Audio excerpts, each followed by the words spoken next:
Hey everybody, welcome back to my channel. My name is Stephanie Bree, and today is part 2, maybe part 3, I don't know, in my Small Town Memories series. I've done a couple of these, I think. 1 or 2 at the very minimum. At least 1. So, this is just going to kind of sort of be a little rambly-ish, so bear with me. But also, I'll try to keep it focused. Now, I have moved a lot in my life. Like, a lot. And, I've lived in big cities. Boise, Idaho, Dallas, Texas, when I was a kid, Los Angeles, and then I've lived in medium-sized cities, you know, Twin Falls, Idaho, Salina, Kansas, Kearney, Nebraska, Sherman, Texas, and a few others sprinkled throughout. But I've spent the vast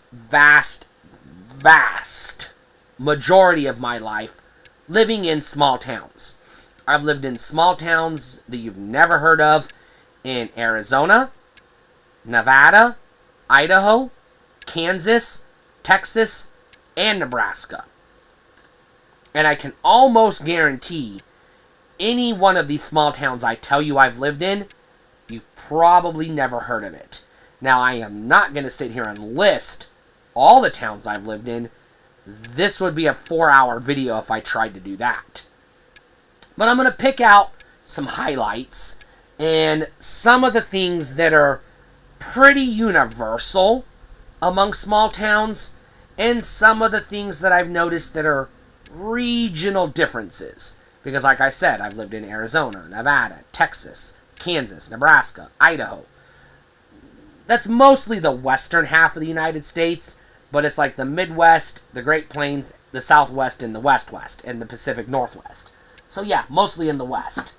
But there's still some major differences between California and Oregon and Montana. Now, obviously, I've never lived in those 3 places, and I picked those states on purpose, but it is what it is. But I have to be right back. I got to get something to drink. Ugh.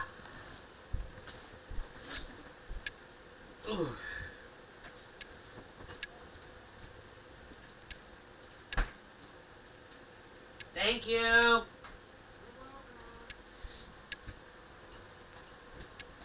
Alright, I got my drink, so I'm ready to continue this. But, here's what I can say. I know you can hear me, and now you can see me. I'm back. But, here we go. There are some things that are pretty standard all across the board. So, your obvious thing is there's no fucking privacy in a small town. Your neighbors know your name. They know where you work. They know who your mom is. They know what church you go to. They know what car you drive. And they know where you eat. They know every fucking thing about you.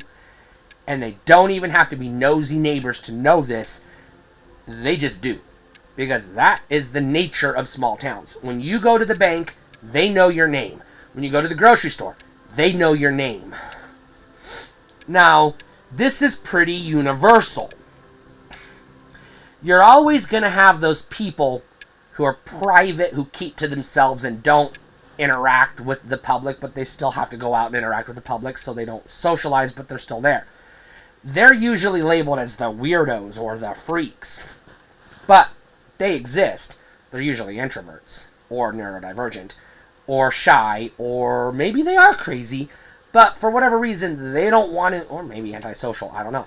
They don't want to talk to the clerk at the gas station. They don't care how your day is. They just want to buy their Coke and go home.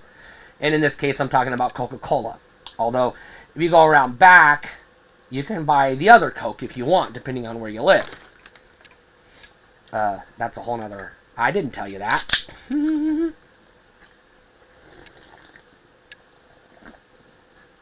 And I've already talked about in my previous video about how a lot of your small towns have these basically like shopping malls condensed into a little tiny store, general store. where it's a little bit of a grocery store, a little bit of a gas station, a little bit of a restaurant, a little bit of a hardware store, etc., etc. Sometimes it has the post office in it as well. I've been to those. I've already talked about that. But I don't want to talk about what's the same. Every small town has some sort of festival once a year. They all have their homecoming parade once a year and things like that. I've already done videos on these. I want to talk about the regional differences. What makes a small town in Idaho unlike a small town in Texas versus Kansas, etc., etc.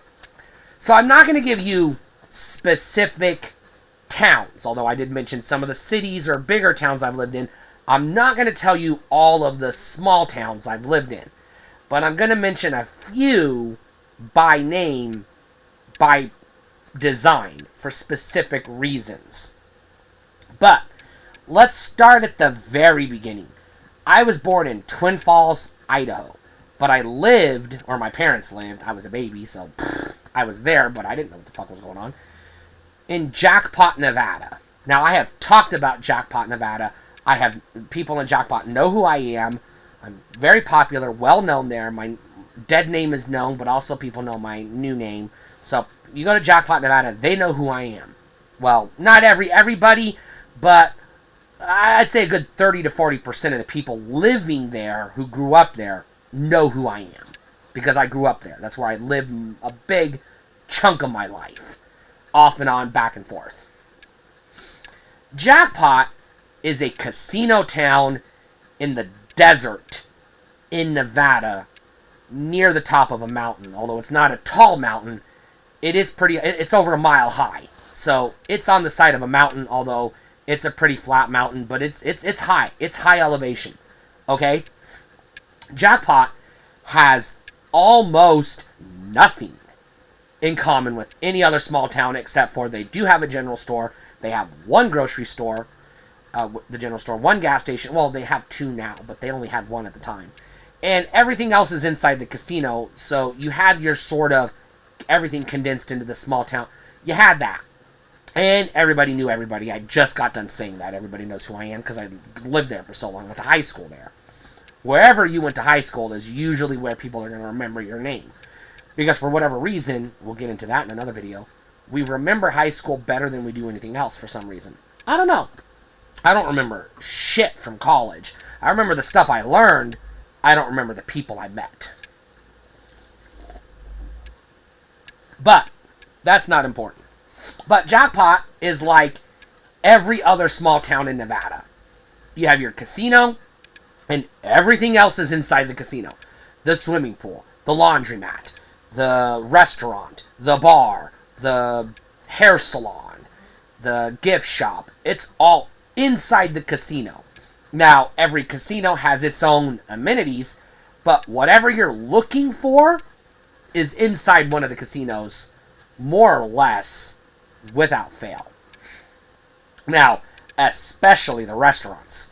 You are hard-ass pressed to find a standalone restaurant anywhere in Nevada. They just don't exist. They're almost all inside the casino, or they're inside the truck stop, which also has a casino gambling area, so it's kind of like a casino anyways. It is what it is. But that's not important. Now, Nevada's gas stations, by and large, are not at all similar to any other gas station in any other part of the country. Yeah, they got gas pumps and card readers, and they sell fountain drinks and shit, snacks inside. But that's it. Sometimes they have gambling quarters, slot machines or whatever. Sometimes they have additional amenities tacked on, like a mechanic shop or, a gift shop or a clothing store or a gas station or whatever, because they have to. But for the most part, Nevada is very, very, very casino-centric. Gambling first. Gambling is their economy. Yes, There is a ranching economy people don't know about in Nevada. Once upon a time in another life, there were mines, functional mines in Nevada. Those are basically gone. There might still be a couple functional mines left in Nevada, but they're gone.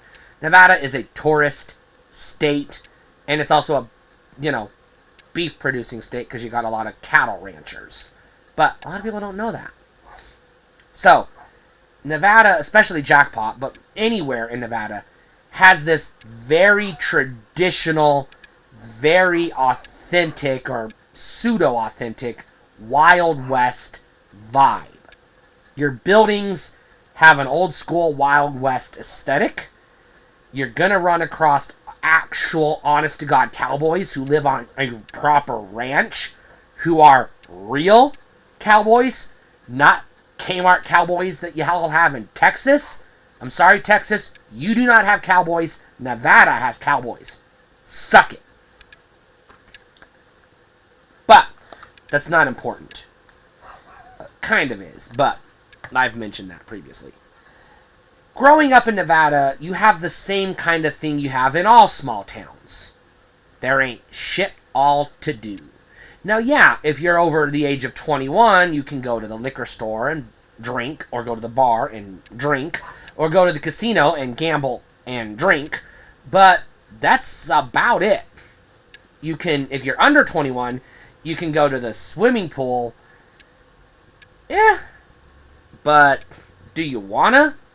It's a tourist town. You don't know where those people have been. Trust me, you don't know what they were doing in the hotel room before they went swimming. You might not want to swim in that pool, is all I'm saying. But maybe you don't have a choice.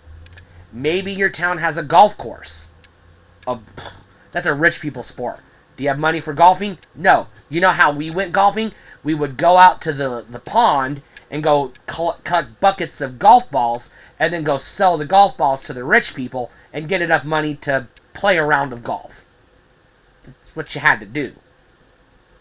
Like I said, there ain't fuck all to do, so you're going to make shit up, and we don't have hay rides in Nevada like we did in Kansas. I did a whole other video on that. Go watch it, please. Thank you. But your options are very, very limited. Also, your towns in Nevada are not car-friendly. Now, they have roads, and they have parking lots, but they're designed to lead you into town, into the parking lot, so you can get your ass in the casino. They are not designed for cruising around town. They are designed to funnel you into the casino. That is literally how the towns are designed in Nevada. They want you in the casino. They do not want you at all outside the casino. The people who live there are allowed to live their lives outside the casino. You crazy-ass tourists are supposed to be gambling at the tables, giving us all your money so we can live our lives. That's the way it works when you live in a small town in Nevada, or a big town, or anywhere in Nevada, because that's the economy. So, when you come to Nevada, please sell your house, sell grandma's inheritance, put it all on the craps table, roll the dice, and then go home sad, because that's how we get rich. Gamble responsibly, please.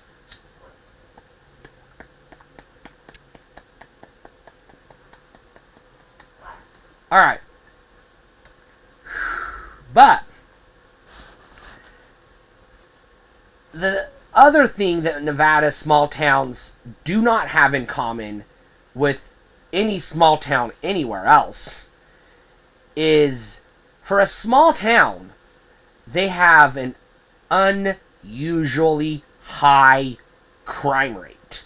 Most of the time, you live in a small town in Kansas or Texas or Oklahoma or Kentucky, you do not have your traditional crime. You just don't have any crime to speak of. You might have maybe a shoplifter, a high school kid shoplifts some lipstick from the general store maybe once or twice a year. Maybe you get some speeders. You might get a drunk driver occasionally.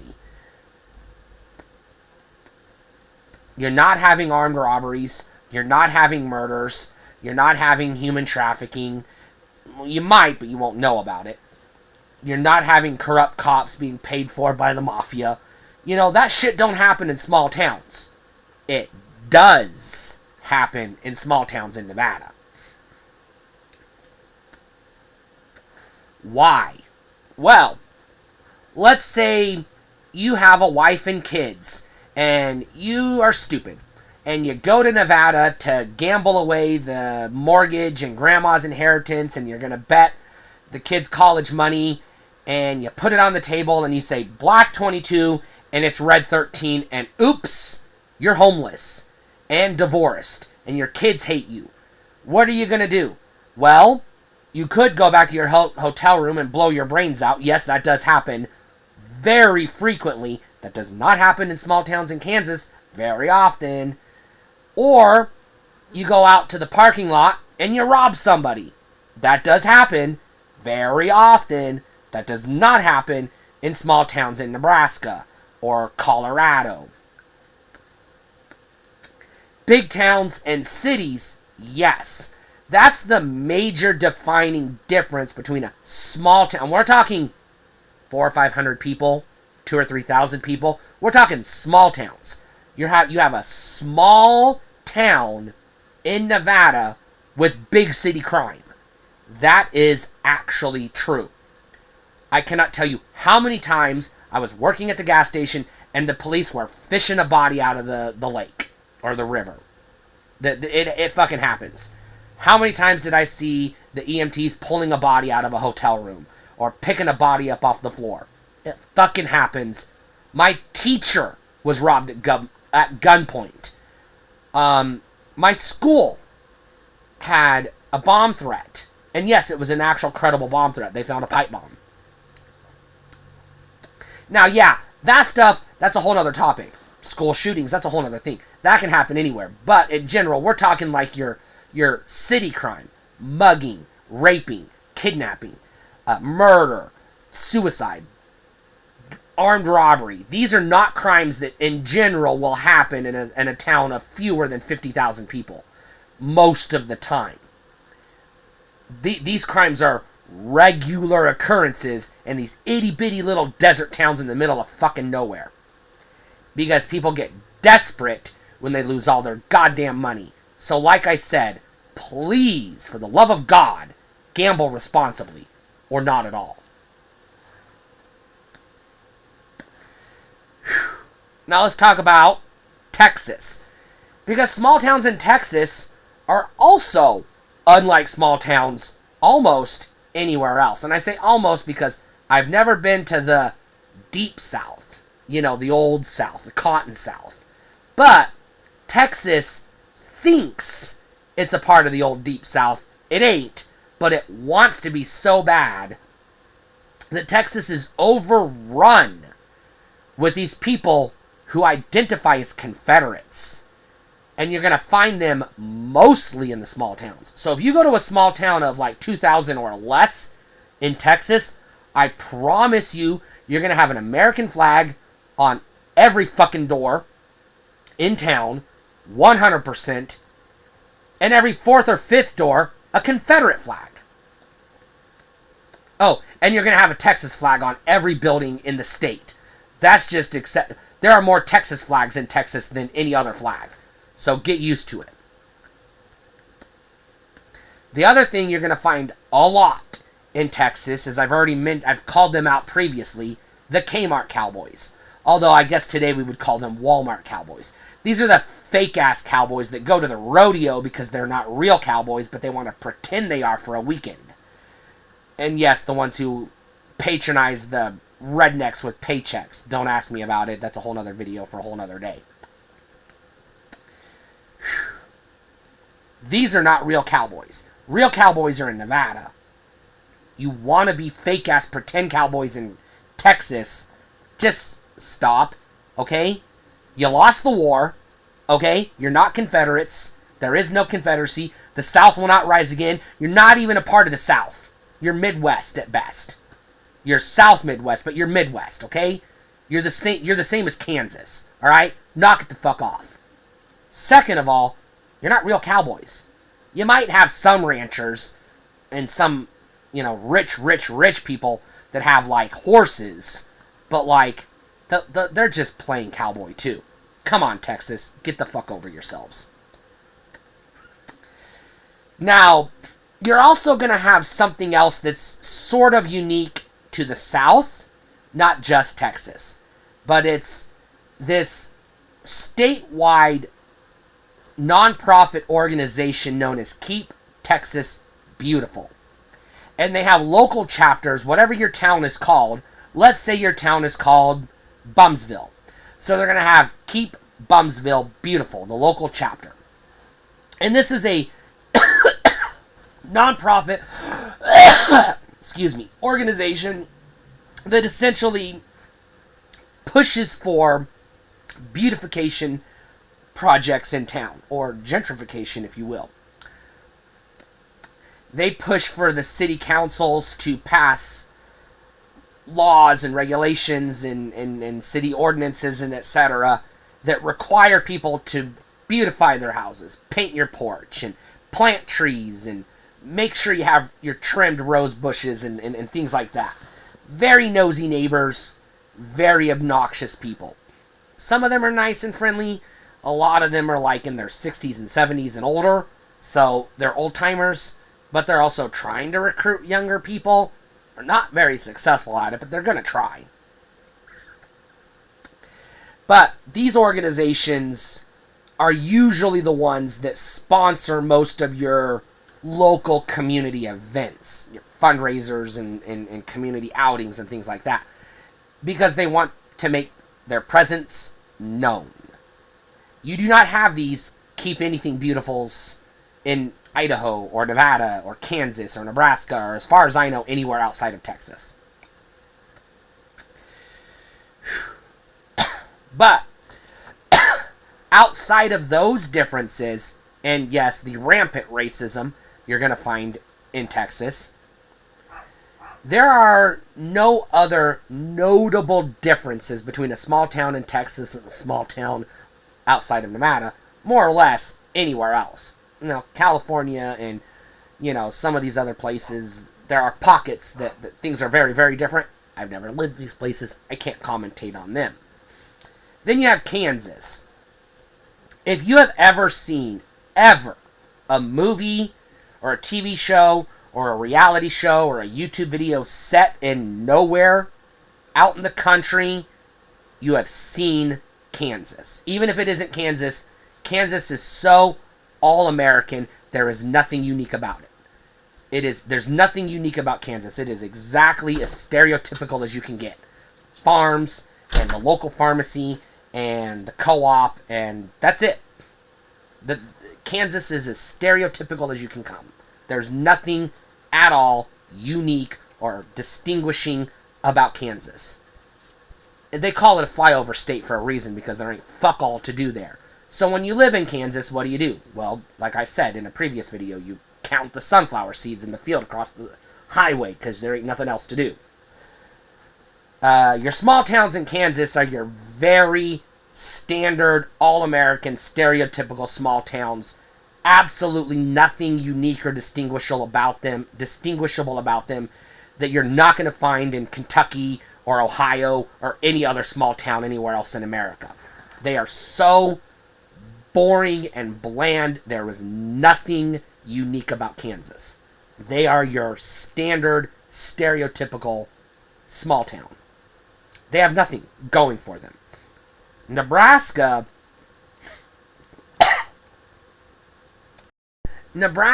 is basically 97% the same as Kansas. You cannot tell you're in Kansas or Nebraska or Oklahoma for that matter unless somebody, maybe Siri or Google Assistant, tells you you're in whichever state you're in, because those three states are indistinguishable. That you can't tell one from another. They look identical. Flat as fuck all. Sunflowers and corn and wheat fields and cow farms as far as the eye can see, and fuck all anything else. There is nothing else until you get to the cities. And even the cities are just small towns that just got too big for their britches. Even the cities are not proper cities. They're still just small towns that just grew and grew and grew, but they're still set up and operate like small towns, and they still have a small town feel. Even Topeka, Kansas, or Wichita, if you live there or you visit there, it still feels like a small town. Yeah, you got city traffic, but that's it. City traffic ain't enough to make it a city. But then you have Idaho. Now, Idaho is not a big state, but it's deceptively bigger than it looks on the map.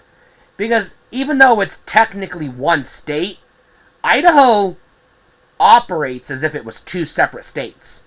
You have northern Idaho, which is absolutely a part of the Pacific Northwest, and then you have southern Idaho, which is categorically not. Southern Idaho, the vast majority of it is in the valleys, Treasure Valley, Magic Valley, etc. And it's in the desert. It's almost all desert. It's dead.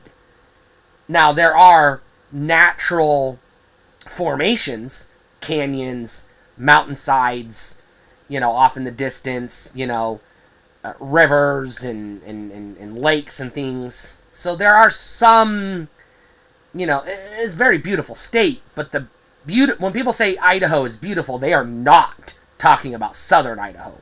They are talking about northern Idaho, which absolutely should be its own separate state because it is so far removed from southern Idaho. It has absolutely nothing at all in common with southern Idaho.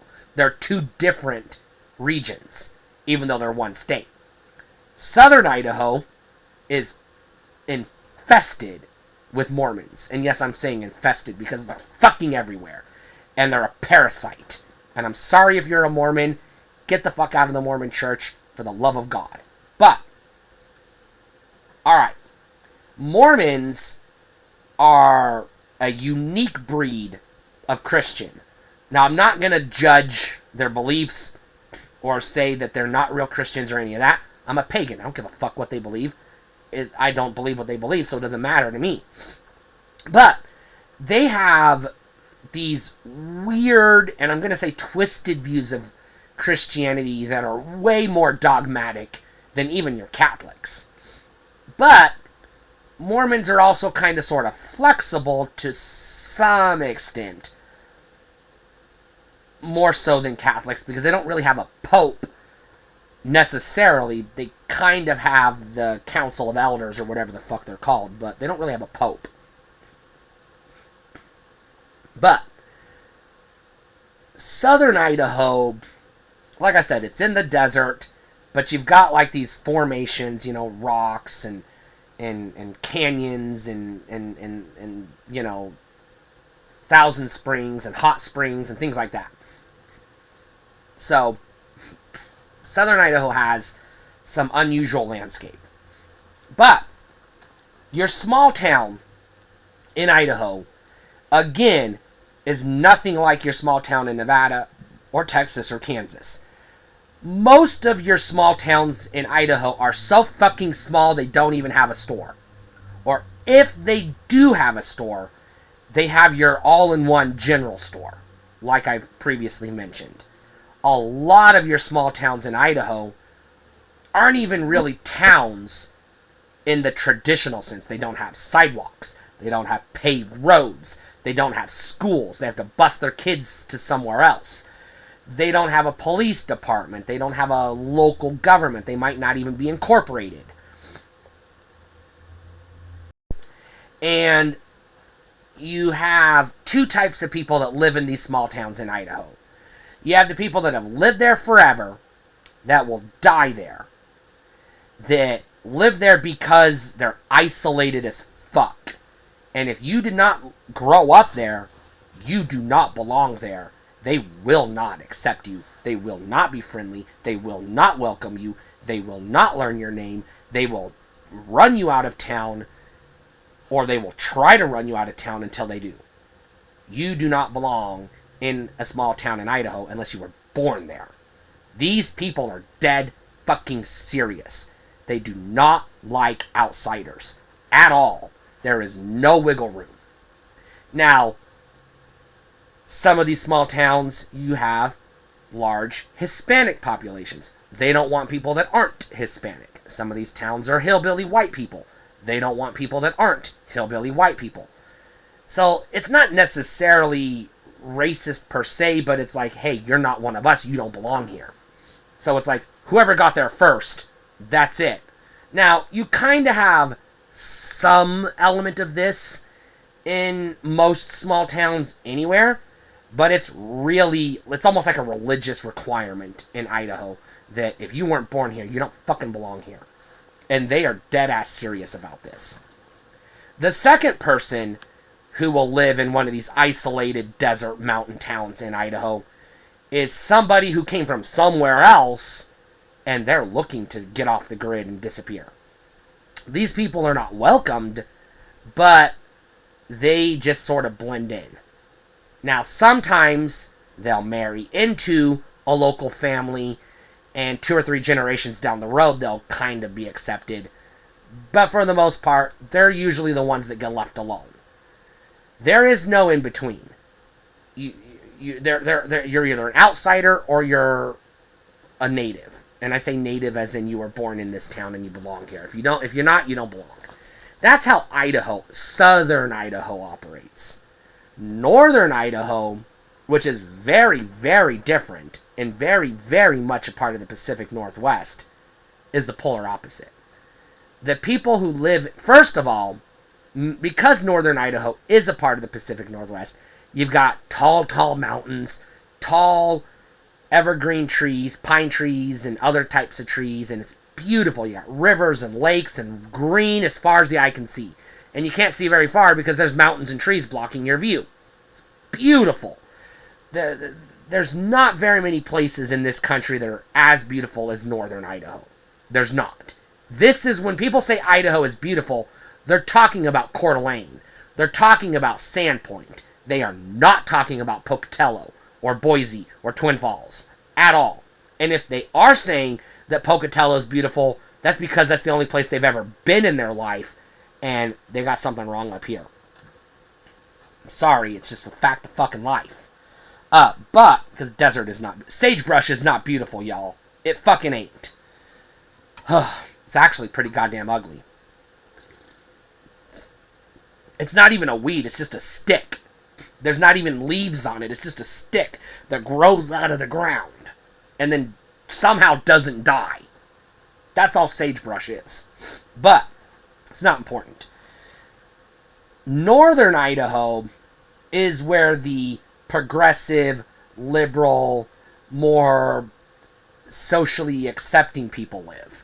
This is where the, quote, Californian type of people live. And there's a reason for that. Because a lot of people from California move to northern Idaho when they sell their expensive-ass houses in California. They move to northern Idaho because it's beautiful. You got skiing resorts, you got lodging, you got log cabins, you got lakes. Beautiful place. Hunting and fishing and skiing and all that good stuff. Water skiing and ski-doos and all that cool stuff. It's beautiful. But it's hella fucking expensive because land is scarce because they don't want to cut down the trees, and you really can't build into the mountains without fucking up the ecosystem. Nobody wants to do that.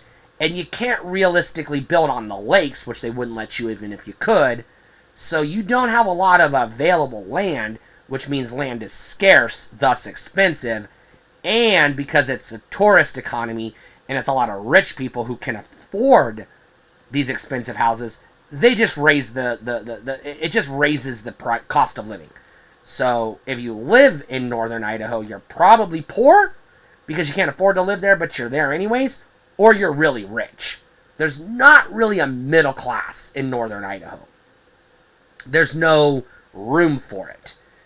But northern Idaho, because it is touristy and it's close to Seattle, it's close to Washington, you got a lot of people coming down from Canada, coming up from California, coming over from Oregon and Montana. Montana people are weird, but we don't talk about that. I'm sorry, but we're going to move on. In Idaho, because there's only two roads, literally two roads that can take you from southern Idaho to northern Idaho. One of them through the mountains, and the other one around the mountains. There is no third road unless you want to go into Montana and going up and over. Why would you do that? That's going to take you 3 days. Maybe you don't want to go through the mountains, whatever. But there is no third option. So, everybody gets funneled through these two roads. And because of that, traffic, well, kind of a nightmare.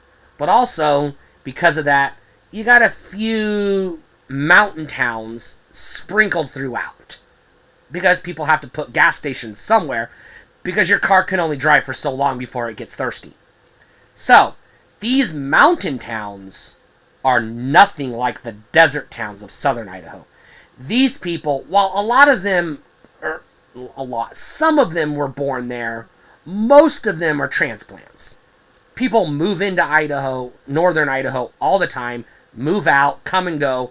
They're transients. You don't have a lot of people that are born in Moscow or Coeur d'Alene and grow up there. Now, there are people that did, but most of your people, like a good chunk of people that live in this part of Idaho, are people who migrated to this part of Idaho from somewhere else. So there's a lot more mixing of the cultures, and the small town people are a lot more friendly, and they're a lot more accepting of outsiders, especially because this is where the tourist trade is.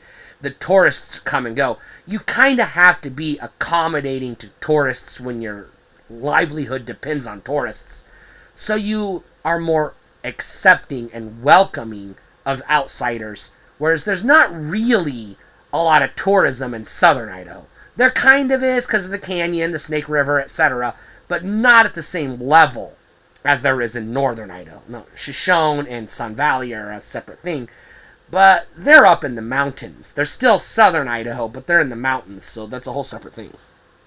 Again, overrun by Californians, rich people. I'm talking like movie stars live in Sun Valley, like Bruce Willis and Arnold Schwarzenegger and, A-list fucking Hollywood celebrities live in Sun Valley. So you cannot afford to live in Sun Valley. You got to live 75 miles south of Sun Valley, even if you want to work there.